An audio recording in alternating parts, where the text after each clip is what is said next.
Broker बोले खास पेशकश हमारी, जिसमें कि तमाम ब्रोकरेज हाउसेस की रिपोर्ट्स को हम खंगालते हैं, पढ़ते हैं और उसके बाद से कुछ चुनिंदा शेयरों को आपके सामने लेकर के आते हैं और ये काम छानने, देखने और मंथन करने का हर्ष करते हैं। हर्ष, बताइए आज की पहली कंपनी कौन सी होगी? जी, जो पहली कंपनी है पिछले 6 से 7 साल से मैं इसको ट्रैक कर रहा हूँ, इसका नाम है टाइम टेक्नोप्लास्ट और यहाँ पर आप देखिए मोतीलाल ओसवाल की रिपोर्ट आई है और खरीदारी की सलाह दी 578 रुपये के यहाँ पे इन्होंने टारगेट दिए हैं। अब इनका कहना क्या है, देखिए सबसे पहले इनका ये कहना है कि कंपनी का जो मार्केट पोजीशन है वो काफ़ी ज़्यादा स्ट्रॉन्ग है, इसके साथ ही प्रोडक्ट में जो है लीडरशिप है।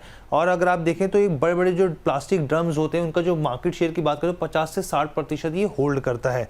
इसके साथ ही पिछले 1.5 साल, करीब 1.5 साल पहले की बात है कि कंपनी ने एक सरकार की तरफ से यहाँ पे परमिशन मिली, इजाज़त मिली यहाँ पे कंपोजिट एलपीजी और सीएनजी सिलेंडर के लिए। तो यहाँ पर इनका कहना है कि ब्रोकरेज का कि इसका जो फ़ायदा है यहाँ पर और आने वाले दिनों में देखने को मिलेगा। इस बिज़नेस में और कई तरह के पोर्टफोलियो में नई चीज़ें ऐड होती हुई दिखेंगी। साथ ही इनका कहना है कि जो फाइनेंशियल्स हैं और मजबूत हो रहे हैं, रिटर्न्स जो हैं वो और बेहतर होते हुए दिख रहे हैं यहाँ पे, कि नेट कैश फ्लो जो है वो करीब 2027 तक टर्न हो सकता है यहाँ पर और ये भी स्थिति देखने को मिल सकती है 400 करोड़ का यहाँ पे एनुअल फ्री कैश फ्लो बनता हुआ दिखे यहाँ पे और जो वैल्यूएशन है अभी इनको फिलहाल के लिए अट्रैक्टिव दिख रहे हैं। ठीक, तो ये आज की पहली कंपनी टाइम टेक्नोप्लास्ट 6% ऊपर, आज अच्छा मोमेंटम देखने को मिल रहा है। सर, मोतीलाल ओसवाल की रिपोर्ट यहाँ पर आई है, 578 तक के टारगेट निकल के आ रहे हैं, आपके टारगेट क्या होंगे?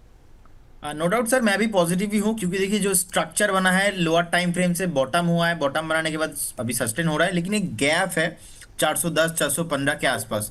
तो मुझे लगता है अगर कभी भी डीप मिलता है वो गैप फिल करने में अगर आता है, क्योंकि बहुत बार क्या होता है सर, कंपनी ब्रेकआउट करने के बाद टेक्निकली ऊपर भाग जाता है, बाद में 2 महीना 15 दिन 1 महीना बाद वो गैप फिल करने आता है। सो अगर कभी भी आपको 410 415 के आसपास मिलता है उस टाइम पे बाई करने का सलाह होगा। उस केस में आपको स्टॉप लॉस भी मेंटेन करना पड़ेगा, स्टॉप लॉस रहेगा 385। आप बने रहिए, मुझे फंडामेंटली बहुत ही अच्छा लगता है, टेक्निकली भी जबरदस्त कंपनी है, लास्ट 2 से 3 हफ्ता लगातार भाग रहा है और इसीलिए मैं एक बार डीप के लिए वेट करूंगा। एक बार डीप मिलता है तो उस केस में बाय करूंगा। टारगेट यहाँ पे होना चाहिए उस केस में 450 और सेकंड टारगेट आपको ऑल टाइम भी हाई आते हुए दिखेंगे। ठीक सर, चलिए तो ये बात यहाँ पर निकल करके आ रही है। अगली कंपनी के लिए चलते हैं हर्ष के पास। हर्ष, बताइए अगली कंपनी है भारत इलेक्ट्रॉनिक्स की बात कर रहे थे, सरकारी डिफेंस कंपनी है यहाँ पर और यहाँ पर देखिए आईसीआईसीआई डायरेक्ट की यहाँ पर सलाह दी जा रही है खरीदारी की और 430 रुपये के लक्ष्य के लिए यहाँ पर ये जो है रिपोर्ट निकल कर आई है। अब इनका कहना क्या है कि सरकार जल्द ही यहाँ पर 40,000 करोड़ के नई डिफेंस इक्विपमेंट, डिफेंस से जुड़े जो तमाम तरह के जो चीज़ें हैं उसको उसमें खरीदारी कर सकते हैं। इसका फ़ायदा यहाँ पे भारत इलेक्ट्रॉनिक्स को मिलता हुआ दिखेगा।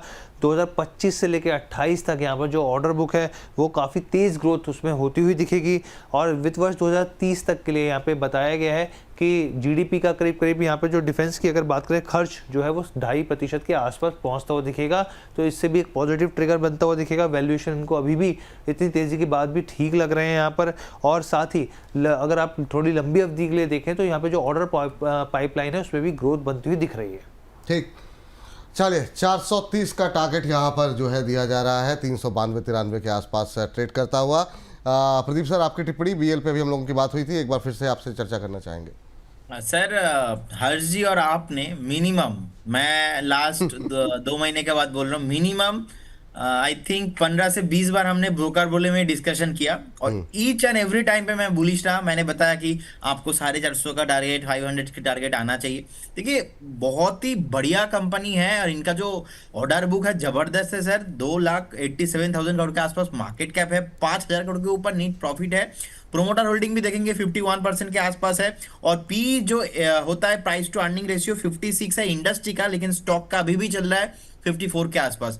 तो मुझे लगता है कि इनका रेवेन्यू जो है बहुत बढ़िया है, सेल्स लगातार इंक्रीज हो रहा है। अब बने रहिए, बहुत जल्दी आपको यहाँ पे फंडामेंटल लेवल पे तो ठीक ही है, टेक्निकल लेवल पे भी ठीक है। अगर फ्रेश बाई करना है एक डीप के लिए मैं वेट करूंगा। बाकी फिलहाल अगर आपका व्यू ऐसा है कि नहीं मैं 5 से 6 महीने के लिए रख सकता हूं तो कब करेंट जोन से भी बाई करके जा सकते हो। इसमें आपका 450 का टारगेट डेफिनेटली आने वाला है और ऑल टाइम हाई यहाँ पे 500 के ऊपर, उसके बाद भी आपको और हाई आते हुए दिखेंगे। फिलहाल अभी ऑल टाइम हाई के आसपास चल रहा है, 500 के ऊपर आपको बहुत जल्दी आते हुए दिखेंगे। और लास्ट जो 15 से 20 बार आप लोगों ने बात किया, मैंने वहां पे एक ही मेरा स्टेटमेंट है, ये बेल को लेके मैं बहुत पॉजिटिव हूँ सर।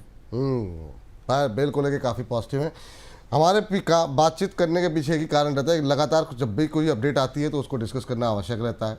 दूसरा हमारे जो दर्शक हैं उनकी जो बहुत सारे नए दर्शक जुड़ते रहते हैं तो उनकी क्वेरीज उनका मोमेंटम और उनके विचारों को भी बीच बीच में रखना पड़ता है। और जिस तरीके से रिपोर्ट सामने आ रही हैं तो हर्ष के लिए मजबूरी है कि इतनी रिपोर्ट्स को कैसे इग्नोर किया जा सकता है। तो ये टारगेट यहाँ पे निकल के आते हैं। हर्ष, तीसरी कंपनी गोदरेज प्रॉपर्टीज की बात कर लेते हैं। यहाँ पर हम लोग तीसरी कंपनी है यहाँ पर, और यहाँ पे देखिए HSBC की रिपोर्ट है, खरीदारी की सलाह दी और एक बड़े काफ़ी 55% का अपसाइड इनको दिख रहा है और 3,500 3,500 के टारगेट्स दिए इनको, और इतने काफ़ी बुलिश क्यों है? देखिए सबसे पहले इनका रीज़न यही है कि जो RBI की तरफ से 50 बेसिस पॉइंट की कटौती की गई है, CRR में कटौती की गई है। उनका साफ तौर पर कहना है कि आप चाहे मिड इनकम की बात करें या अफोर्डेबल हाउसिंग की बात करें, वो सेगमेंट में एक अच्छा उछाल, एक अच्छा जंप देखने को मिल सकता है, जिसका फायदा यहाँ पे सीधे तौर पे कंपनी को मिलेगा। इसके साथ ही इन्होंने कहा कि FY26 में नए लॉन्चेस से रिवाइवल होता हुआ दिखेगा, यहाँ पे प्री सेल्स मोमेंटम से सपोर्ट मिलता हुआ दिखेगा। इसके साथ ही इन्होंने कहा कि जो फ्री कैश फ्लो है काफ़ी स्ट्रॉन्ग दिख रहा है, लेकिन एक कंसर्न छोटा सा जताया है कि जो इन्वेंट्री है वो थोड़ी सी ज़्यादा है, तो उसके ऊपर आपको नज़र बनाए रखनी चाहिए। या सर, मुझे याद है कि जब हम लोग पिछले हफ्ते जब बातचीत कर रहे थे तो जब ये रियल्टी पे बात हो रही थी तो गोदरेज प्रॉपर्टीज़ पे आप काफ़ी पॉजिटिव थे उस समय। अभी क्या करेंगे सर? रैली भी आ चुकी है, थोड़ा सुस्ता रहा है, आपकी टिप्पणी क्या होगी? सर हो सकता है यहाँ पे थोड़ा प्रॉफिट बुकिंग देखने को मिले, लेकिन स्ट्रक्चर बहुत ही स्ट्रांग है। As per the structure next यहाँ पे टारगेट बनते हो रहा है कि 2650 से लेके 2700। तो जिनके पास है आप बने रहिए, स्ट्रक्चर वाइज कुछ भी प्रॉब्लम नहीं है, बहुत ही स्ट्रांग फंडामेंटल और टेक्निकल दोनों है। तो हो सकता है कि 1-2 दिन में थोड़ा आपको डीप मिले, क्योंकि लास्ट वीक बहुत चल चुका है। तो जिनके पास है बने रहिए, कुछ प्रॉब्लम सर नहीं है इसमें, कोई समस्या नहीं है, बने रहने की सलाह यहाँ पर दी जा रही है। इस बीच काफ़ी सारे लोगों के सवाल फर्टिलाइज़र पे भी आ रहे हैं। परेशान मत होइए, 1 बजे जो है ये तमाम चीज़ों पे डिस्कशन करेंगे, क्योंकि बहुत लोग के अलग अलग सवाल, अलग अलग तरह के सवाल आ रहे हैं। कोचिन शिपयार्ड को लेके काफ़ी सवाल हैं। चलिए ठीक है, आगे बढ़ते हैं, हर्ष के पास चलते हैं। हर्ष बताइए जी। अगली कंपनी महानगर गैस लिमिटेड की हम लोग बात कर लेते हैं यहाँ पर, और सिटी की रिपोर्ट है, खरीदारी की सलाह दी है, 1700 रुपये के इन्होंने टारगेट्स दिए हैं यहाँ पर। और इनका कहना है बेसिकली जो मैनेजमेंट है उनकी जो गाइडेंस है वो काफ़ी पॉजिटिव है आने वाले 2 से 3 सालों में, जिसके चलते जो आप वॉल्यूम के हिसाब से देखें एक अच्छी ग्रोथ यहाँ पर देखने को मिल सकती है। कंपनी बहुत तेज़ी से एक्सप्लोरिंग कर रही है नए एक्विजिशंस को, यहाँ पर नए मर्जर्स को, ताकि एक्सपेंशन प्लान को और बूस्टअप मिल सके। साथ ही यहाँ पर वॉल्यूम ग्रोथ CNG इंफ्रास्ट्रक्चर को मजबूत करके किया जा सकता है यहाँ पर। और इनका कहना है कि अप्रॉक्सीमेटली 55% मार्केट शेयर जो है यहाँ पे ऑयल लिंक गैस के थ्रू यहाँ पर आता है। यहाँ पर मैनेजमेंट काफ़ी ऑप्टिमिस्टिक है आने वाले सालों के लिए, ताकि कंपनी की ग्रोथ को और ज़्यादा बढ़ाया जा सके, कम से कम करीब करीब 2 सालों के हिसाब से देखा जाए तो। चलिए, तो ये बात यहाँ पर निकल करके आती हुई 4.25% ऊपर, 1700 तक के टारगेट, काफ़ी एग्रेसिव टारगेट निकल के आ रहे हैं, करीब करीब 300 रुपये से ऊपर के टारगेट। सर आपकी टिप्पणी क्या है, आप कैसे देख रहे हैं MGL को अभी? सर बहुत अच्छा एकदम टाइमिंग रहा है MGL का। देखिए डे हाई के आसपास ही है, 1400 के आसपास ट्रेड हो रहा है। मुझे लगता है कि 1410 के आसपास 1407 1410 के आसपास एक रेसिस्टेंस है, मल्टीपल रेसिस्टेंस है। लास्ट ऑलमोस्ट 5 से 7 बार ट्राई किया था 1410 के ऊपर क्लोजिंग देना, लेकिन नहीं हो पाया। अगर इस बार होता है तो इस केस में मुझे लगता है कि बहुत जल्दी आपको यहाँ पे 1650 और 1700 का जो टारगेट है वो आना चाहिए। नो डाउट फंडामेंटल भी बहुत स्ट्रांग है, नीट प्रॉफिट 1000 करोड़ के आसपास है, तो आप ROE भी देखेंगे ऑलमोस्ट अप्रॉक्स 19% के आसपास है। सो लास्ट 3 साल से मेंटेन हो रहा है। और सो जिनके पास है बने रहिए, फ्रेश बाय भी आप करके जा सकते हो। इस केस में आपको एक स्टॉप लॉस मेंटेन करना है, स्टॉप लॉस रहेगा आपका 1310। 1310। तो ये रहे आज के 4 शेयर। टाइम टेक्नोप्लास्ट 578 का टारगेट, BL पे 430 का टारगेट, गोदरेज प्रॉपर्टीज़ पे 3500 तक के टारगेट निकल के आ रहे हैं। और इस पे अलग अलग लेवल्स जो है प्रदीप जी की तरफ से डिस्कस किए हुए हैं, वो क्या है वो आपको सुनना पड़ेगा और नोट डाउन करना पड़ेगा। MGL पे 1700 के टारगेट। बहुत बहुत शुक्रिया हर्ष, बहुत बहुत धन्यवाद आपका, ये तमाम अपडेट्स, तमाम जानकारियाँ हमारे सामने लेकर के आने के लिए। तो इसी के साथ ब्रोकर बोले के इस सेगमेंट को करते हैं समाप्त।